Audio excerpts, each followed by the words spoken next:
And so fast forward to when my child was born. Oh my gosh, like it was like the happiest day of my life. Like I had this beautiful baby in front of me. Like everything was smooth, labor went well, delivery was well, and everything was just like rosy. Like I was so happy. Like I had my baby boy. I was like, hey man, like I didn't even struggle. Like I had a baby boy and all that stuff, and everything was just good. And then we continued life like that. He was doing everything like pretty normal. Like he walked, or well, he's at 6 months or whatever, he was already saying like little words like dada, mama, and stuff like that. And then, you know, in Nigeria where it's like you want to make sure that your child walks before one. So I was kind of worried. I was like, oh man, I hope he walks on his first birthday. He wasn't walking like very close to his birthday, but he was crawling and doing everything normal. But I was just like, oh, the pressure, oh my gosh, like he has to do all of that. And so like the night before he turned one, that was the night that he started walking, and I was so happy that night. I was like, oh my gosh, he made it. But then I noticed like it's only now that, you know, when you look back, you think about some little things that I probably should have known, but then as a first-time mom, those are not things that you even think about because you don't have any experience to kind of compare things with. So everything just seemed pretty okay to me. But first of all, he was like super smart. Like at 13 months he was already like reading. He was doing all like so much. By 2 he was steady reading, like reading books and stuff like that. So I'm like, oh my gosh, like we have a genius on our hands. What's this? Please go now. Good job. Like it was just, there was something different that I couldn't place my finger on. I was like, either this guy is like a super kid or something, because when it comes to like numbers, things like that, he was so good. Like, and then he had like this memory, so it's like if he sees a picture here or something, like he could, it's that easy for him to kind of like remember that. But then around like 2, when he was like 2 years old, I kind of noticed like, you know, he didn't seem to understand a lot of questions that you ask him. Seemed like he was having a hard time processing questions. So sometimes you ask him something like, did you eat this? But he will say something completely different, almost like someone who wasn't really hearing what you were saying. So I noticed that, like, and then when he would try to say things like he wants me to do things for him, he would always talk about himself. Like, so if he was going to say something like, you gave me the book or something like that, he'll say, I gave you the book. But we all know, like, you know, he was referring to me giving him a book, but his words were just like really little, one tiny word, he'll throw it here and there. But then when he turned 3, I took him to a school because I felt like, oh my gosh, like this guy is a genius. Like there were so many things that we were seeing in the house. I was like, is this normal, even normal for like a 3-year-old? Like, he's so smart. And anyway, we tried to get him into one private school, and that school was like a school that I really liked and everything, and I was like, oh my gosh, it's gonna blow them away and stuff like that. But then there was also this thing that we knew about him. He just couldn't really sit still. Like, we'll go out, we'll go to church, we'll go everywhere, and he just had to keep moving. So even where there were like children playing on this side, he would choose to just run. And then we just used to laugh, like, you know, it was funny because he was kind of chubby and he would just run around and run, and he was always trying to touch things, and I'm just like, okay, he's very curious, like, you know, curious kid. He's from one thing to the next. He sees a drum, he's over there. He sees a stick, he's over there. He sees a butterfly, he's over there. So he was just like, you know, doing a lot for like a 2-year-old, 3-year-old at the time. And I was just like, okay, I have a very active kid. And then there was also this thing that he would do, like after he ate, he just couldn't sit still. So he would start running from one end of the room to the other end every day, just like back and forth. So we got used to that, and we would just laugh and say he's jugging up the food, like he wants to keep fit and all that. You know, like, especially when you don't even have anything to compare anything with. Nothing seems like a red flag to you. It was just like normal. And so that continued. But then when we got to that school, they tested him. He was good, but then there were some things that he couldn't focus enough to even really, like, should I say, tell them the full story of whatever they were showing him, just a picture. But these are things that, you know, like he kind of knows, but just for some reason he's not putting them together and whatnot, and so he's all over the place touching this, touching that, trying to get this. And so at the end of the day, the school kind of just told us like it's gonna be hard for them to kind of keep him in the classroom and stuff like that, so they feel like he's not ready. I'm thinking to myself, oh my gosh, like if only you knew the genius that I had in my hand, like come on now. And anyway, we kind of left that school, didn't think about it, and then we finally got another school, a Montessori school that was like 35 or 40 minutes away from where we live. I'm like, okay, I'll make that drive. So I was excited. We put him in the school, and you know, they were happy to receive him at the school. And I was making that drive like every day, so it was like 35 minutes all the way there, and then 35 minutes back home, and then I go back another 35 minutes to go get him, and then we drive back 35 minutes. So, but it was a lot, like it was a lot, but I was just kind of excited that my kid was in school. It kind of freed up my time, and then I felt like he was learning and he was doing stuff. But then they wait until I come pick him up, and then either the teacher or the director of the school, they'll call me into the office, and then they'll kind of give me like little bits of his day, how it went.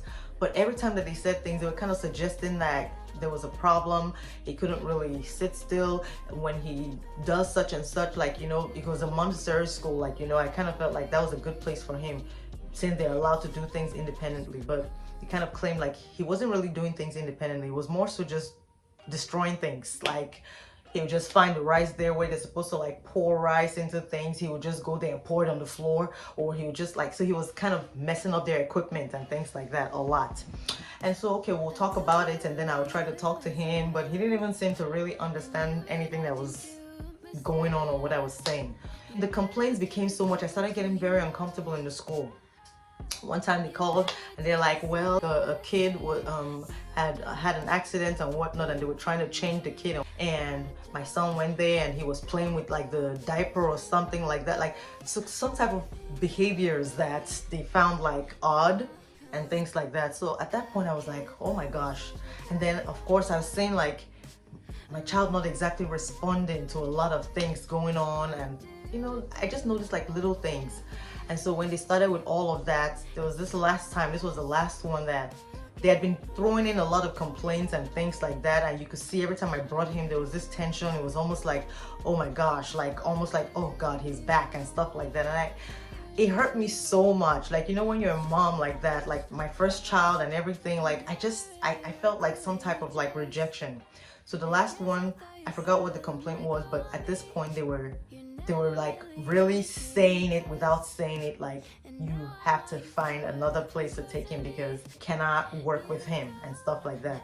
And I remember that day, like it was the saddest, oh my God, the saddest day. I don't even know what was sadder than that day at that point. It was so sad. And I was like, okay, they're not saying take your child out of here, but they're saying it. So I'm just gonna do the needful and take my child home. So I told them like that was gonna be our last day.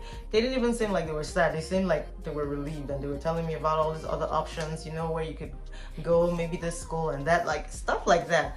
I remember that day when I was coming back, driving him home, like I cried so badly. Like I was driving, I almost pulled the car over because it was such a pain in my heart. Like I cried thinking like, oh my God, what did I do wrong? Like what is going on with my child?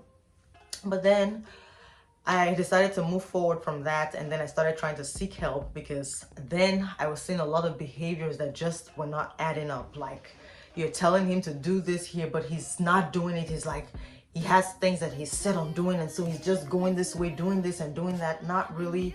Then I noticed like when I compared him with like other 3-year-olds, he wasn't really talking the way the 3-year-olds were talking, like expressing themselves. He could talk, he could say one word and say all of these things, but he could not, like, he didn't have expressive language at all. So there was nothing, there was never any excitement to tell me anything that happened. Like you could do whatever to him in school or whatnot, he wouldn't even share anything. So it was more so me prompting, did you play ball, did you do this? And everything at that point that I said to him was always a yes. So it's like he speaks before he even thinks of what you're saying. So sometimes I know that the answer to that question is not a yes, but he would just say yes, yes, yes, and that was it. And so at that point I decided like, okay, this is too much, we have to go seek help somewhere too. And then we went for like this early intervention and stuff. And I remember we went there, I had to go to that place like 3 times. I told them all of my worries, my concerns and everything, and then they did an evaluation at that stage or whatever it was, and they came back to me. They had their whole team and they were saying like, they don't think anything is wrong, just give it time. You know, boys are sometimes slower than girls. They don't want to say a lot, and everybody's bringing their stories of, oh, my boy, like I have to force things out of him. It's normal. You know, when they tell you all these things, you want to be hopeful, like you're happy, like, you know, they're not seeing any problem. But you at home, you're seeing the problems, things that you can't even put into words. You can't explain it, but you just know like some behaviors are not typical. They say come back again after 1 month or whatever. Let's do another evaluation if you still feel the same. I went back there, the same thing. In fact, they're like, it was like a lot more than it was before. They're coming back and saying the same things that, you know, just give it time. I don't think there's anything for you to be worried about. And that was it. So 3 times I went there and it was the same story. And so I decided I wasn't going there again. And then when he turned 4, then he was able to start like pre-K.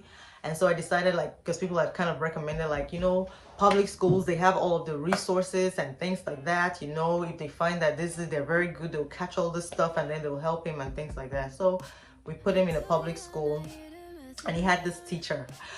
Oh, every time I talk about her, I get so happy because she was like his first real introduction to school life, and he loved her. We love her. Like, I cannot stop talking about her, but she has been like the best teacher so far for me. Like, we connected so well.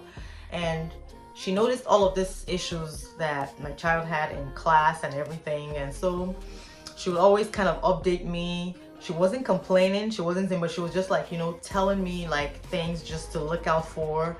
A lot of like behaviors and things. Sometimes he comes up as defiant because he's not even doing what you're asking him to do. But then this kid is like the sweetest kid that you'll ever meet. Like, so innocent. When they say innocent, this child is so innocent to a fault. Like, I can't even.